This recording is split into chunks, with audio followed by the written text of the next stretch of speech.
يا ترى ايه الحاجات اللي لو عملتها انثى برج العذراء معاك تبقى بتحبك؟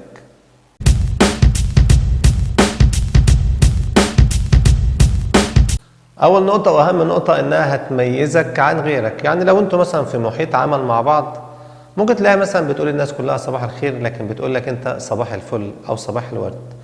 هتخصك دايما بحاجة مختلفة ما بتعملهاش مع بقية الناس. كل مطلوب منك انك تلاحظ النقطة دي بس، ولو عملت كده يبقى اكيد بتحبك.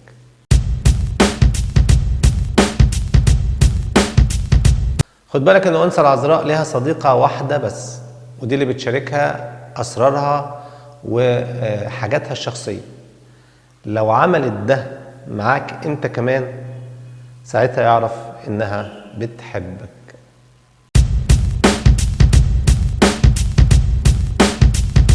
تلاحظ دايما عليها حاجتين: انها تتكلم معاك كتير قوي وهتناقشك في مواضيع مهمة جدا، والمواضيع دي هتبقى خاصة بشغلك، بحياتك، بمستقبلك، بمشاريعك.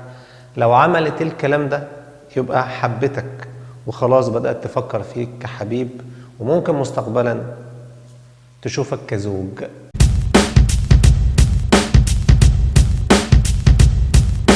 هتحس معاها دايما انها قلقانة عليك ومهتمية بيك، لدرجة ان هي هتزهقك من كتر ما هي قلقانة عليك. شكل القلق بتاعها يشبه القلق بتاع انثى برج السرطان اللي هو دور الام. هتلاقيها بتتصل بيك كتير جدا وبتسألك كتير جدا: اتعشيت، نمت كويس، اتغطى، تقل لو الجو برد. الحاجات اللي هي خاصة بدور الام. لو عملت الكلام ده اعرف انها خلاص حبتك واتعلقت بيك.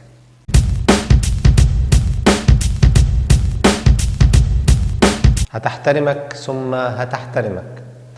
بس يا ترى ايه هي مظاهر الاحترام ديت؟ هتلاقيها بتاخد رأيك في مواضيع كتيرة وبتنفذ الرأي ده، وده لأنها وثقت فيك، ووثقت فيك يعني حبتك.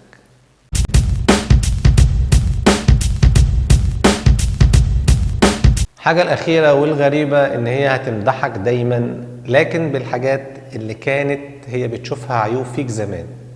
سبحان الله، سبحان مغير الأحوال. صدق اللي قال: مراية الحب عمياء.